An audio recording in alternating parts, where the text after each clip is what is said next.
네, 한국경제신문 2019년 1월 3일 목요일자 신문이고요. 일면 보겠습니다. 김정주, 넥슨 판다, 매각가 10조 예상. 국내 최대 게임 회사 넥슨 창업자인 김정주 NXC 대표가 회사를 판다.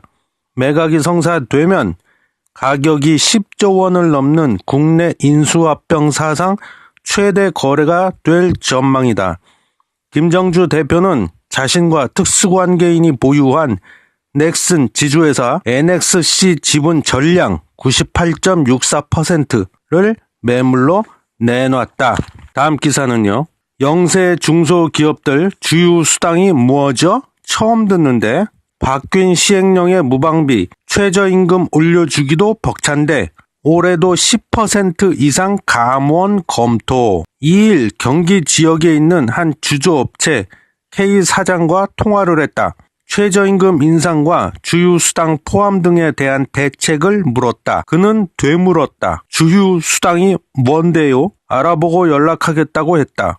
1시간 뒤 전화를 한 그는 그동안 월급으로 적당히 책정해서 주었는데 주유수당을 제대로 반영하지 않으면 처벌받는다고 하니 임금 체계를 다시 정비해야 할 것 같다고 했다. 이어서 A10면으로 가겠습니다.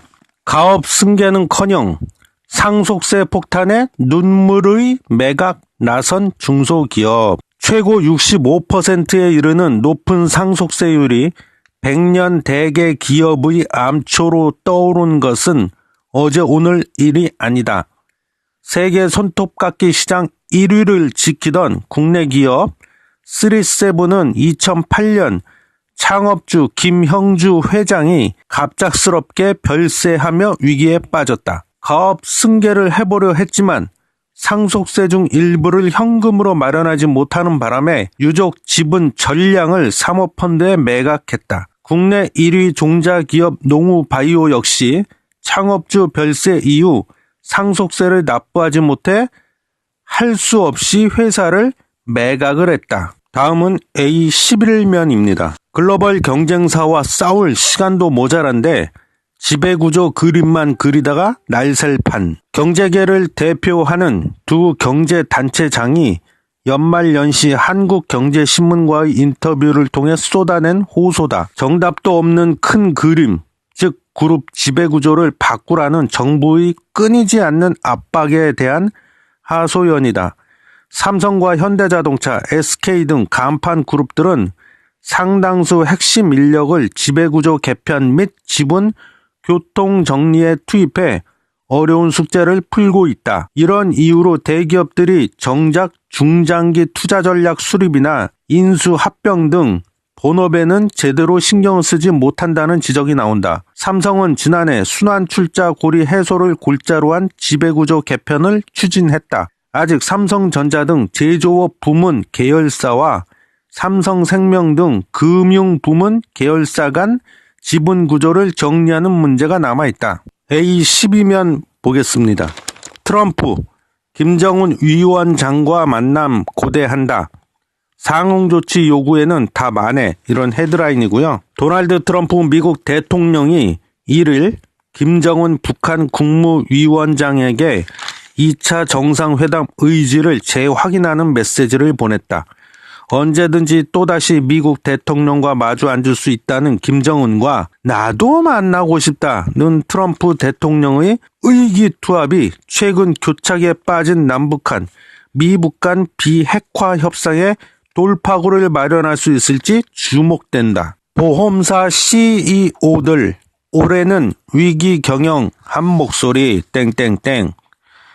국내 보험사 최고 경영자들은 올해 경영 환경이 악화될 것으로 예상하고 수익성 위주의 위기 경영에 나서기로 했다. 현성철 삼성생명 사장은 2일 신년사에서 올해 보험산업은 저성장을 벗어나기 어려울 것으로 예상된다며 강자에게는 재도약의 기회가 되고 변화를 두려워하는 자는 시장에서 사라지는 등 기업 경쟁력 격차가 확연히 드러날 것이라고 전망했다.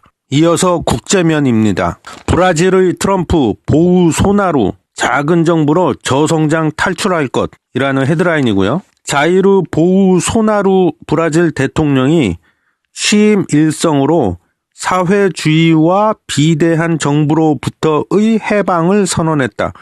그는 관료주의와 규제 기관을 개혁해 민간 기업을 압박하는 브라질 비용을 없애겠다고 말했다. 보우소나루 대통령 취임으로 브라질은 2003년 루이스 이나시우 룰라 다 사우바 대통령 이후 15년간 이어진 좌파 정권이 막을 내렸다. 지난해 대선이 끝난 뒤 브라질 국민이 달콤한 복지 대신 일자리와 성장을 택했다는 분석이 나왔다. 그는 브라질의 트럼프로 불릴 만큼 극우 성향이라는 비판과 함께 저성장의 늪에 빠진 브라질 경제를 회생시킬 적임자라는 상반된 평가를 받고 있다. 2015년과 2016년 연이어 마이너스 성장을 기록했던 브라질은 2017년에 이어 지난해에도 1%의 낮은 성장률에서 벗어나지 못한 것으로 추정되고 있다.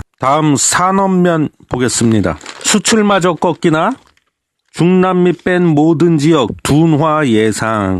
코트라 1분기 수출 선행지수 전분기보다 5.5포인트 하락한 52.1. 반도체, 가전, 자동차 기준치 밑돌아. 올 1분기 한국의 수출 증가세가 지난해 4분기보다 크게 둔화될 전망이다. 반도체, 가전제품, 자동차 등 주력 품목의 1분기 수출이 전분기보다 큰 폭으로 줄어들 것으로 예상이 되면서 한국 경제를 지탱해온 수출 엔진이 급격히 식고 있다는 우려가 나온다. 코트라는 올 1분기 수출 선행지수가 전분기보다 5.5포인트 하락한 52.1로 전망됐다고 2일 발표했다. 1분기 수출 증가세가 작년 4분기보다 둔화될 것이라는 의미다. 새해 벽두부터 팡파로 울린 현대로템. 현대로템이 새해 벽두부터 해외 전동차 사업을 수주했다. 현대로템은 이집트 교통부 산하 터널청과 1,508억 규모의 카이로 지하철 2호선 전동차 48량 납품 및 유지보수 사업 계약을 체결했다고 2일 발표했다. 현대로템은 카이로 2호선에서 운행될 48량을 2021년까지 터널청에 납품한다. 아울러 2031년까지 해당 납품 차량의 유지보수도 맡는다. 이어서 A20면으로 가겠습니다. SK텔레콤 지상파 동영상 연합군 탄생. 넷플릭스 잡는다.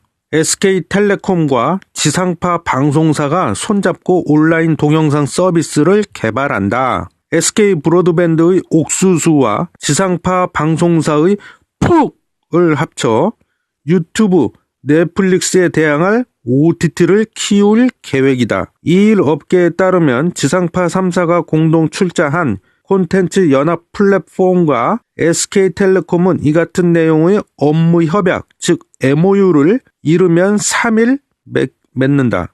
SK텔레콤의 자회사 SK브로드밴드가 콘텐츠 연합 플랫폼의 유상 증자에 참여해 지분 30%를 확보하는 계획도 세운 것으로 알려졌다. 콘텐츠 연합 플랫폼은 푹을 서비스하기 위해 지상파 3사가 투자에 설립한 자본금 127억 규모의 회사다.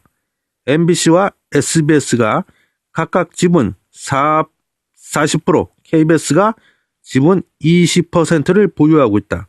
이번 연합으로 옥수수에서 지상파 실시간 방송도 가능하게 될 전망이다. SK텔레콤과 SK브로드밴드는 5G 이동통신 상용화 이후 킬러 서비스로 미디어를 꼽고 있다. 죽어가던 선풍기 업체 신일 첨단 종합 가전 기업으로 변신. 신일 산업은 2017년 1,446억으로 사상 최대 매출을 올렸다. 2018년도 매출도 20%가량 늘었을 것으로 회사 측은 추정하고 있다. 2년 연속 사상 최대의 매출이다. 한때 적대적 인수합병에 시달리며 존립 위기를 맞았던 신일은 부활에 성공했다. 신일은 올해 창립 60주년을 맞았다.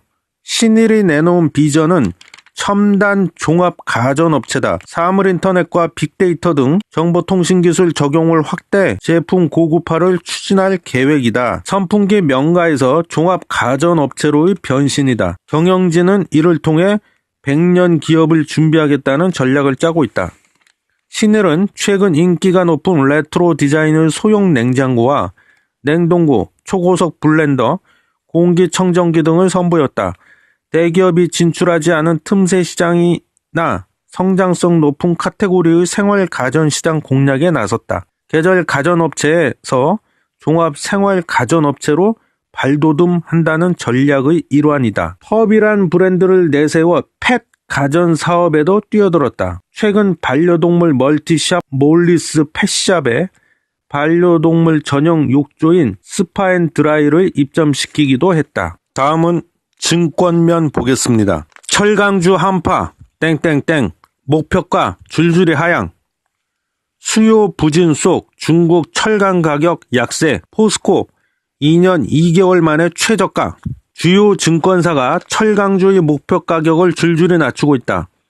철강 업황 우려로 올해 첫 개장일인 2일에도 포스코가 2년 2개월 만의 최저가로 떨어지는 등 주요 철강주가 일제히 하락했다. 포스코는 이날 6,000원 내려간 23만 7천원에 마감했다. 종가 기준으로 2016년 11월 이후 최저가다. 현대제철과 동국제강도 이날 각각 2.76%, 2.35% 하락했다. 철강업종 전방 산업인 건설 등의 국내 경기가 부진한 상황에서 중국 동절기 감산 영향으로 반등할 것으로 기대가 됐던 중국 철강 가격이 여전히 약세라는 점이 주가 하락 요인으로 꼽힌다. 박성봉 하나금융투자연구원은 동절기 감산이 지난달 말 본격화됐지만 중국 경기 둔화 우려 등으로 열연, 철근 등 중국 철강 제품 가격이 하락했다고 설명했다.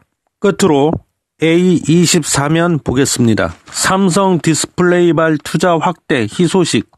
휴대폰 디스플레이 부품 장비주들 꿈틀. 삼성전자의 비상장 자회사인 삼성 디스플레이가 대규모 설비 투자를 계획하고 있다는 소식에 관련주들이 관심을 받고 있다. 스마트폰 시장 포화로 지난해 부진했던 휴대폰 및 디스플레이 부품주가 수혜를 입을 것이란 전망이 나온다. 2일 코스닥 시장에서 FNS테크는 가격 제한폭인 29.87% 급등한 5,370원에 마감했다. 삼성 디스플레이가 올해 최대 2조 원대 규모의 퀀텀닷 유기 발광 다이오드 투자를 집행할 것이라는 전망이 나오면서 이 회사의 협력사이자 올레드 소재 생산업체인 FNS테크의 매수세가 몰렸다. 한국투자증권에 따르면 FNS테크는 2017년 기준으로 삼성 디스플레이를 비롯한 국내 고객사와의 거래가